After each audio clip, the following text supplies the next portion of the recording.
feel as if it's quite an exciting time to be a manufacturing business in India, right? You have the overall strength of the economy.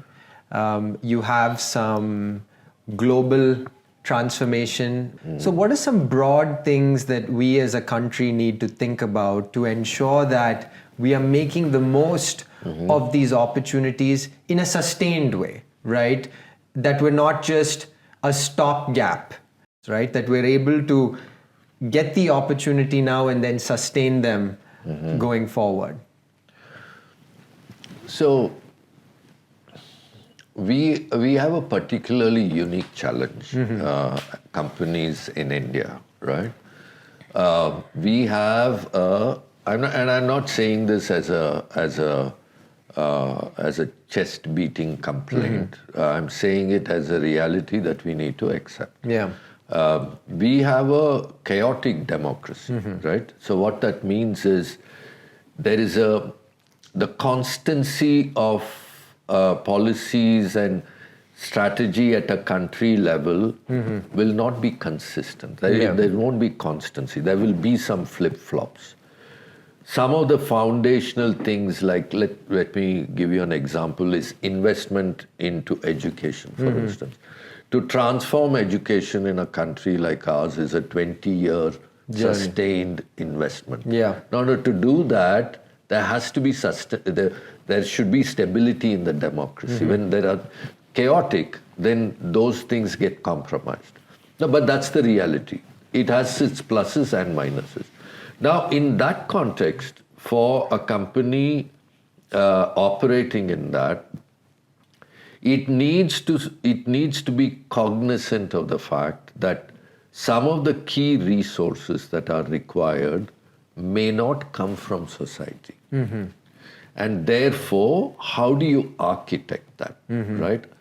So if you say, I want to build a global business, and I think your question came in from this whole positive noise about India as a manufacturing destination. I'm not talking about India manufacturing for India, but India manufacturing for the world. The globe. Companies playing in that aspiration field need to recognize that there are pieces of critical inputs that are not going to be readily available in our country, right? Now, how do we build that? Either each company does it, or like-minded companies come together to create that resource. So we need to build those bridges, and that's very critical.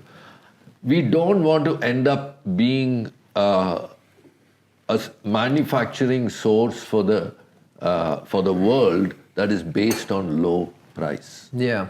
Because that's not good for our country. That means we all become low cost or remain low cost, and which is not good.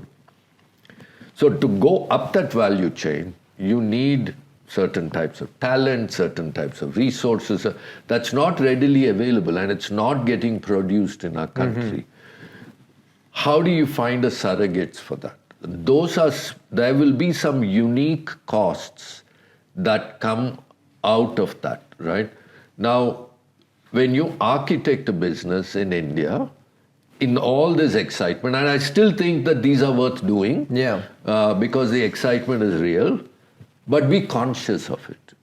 Be conscious of actually architecting that, those surrogates. Yeah.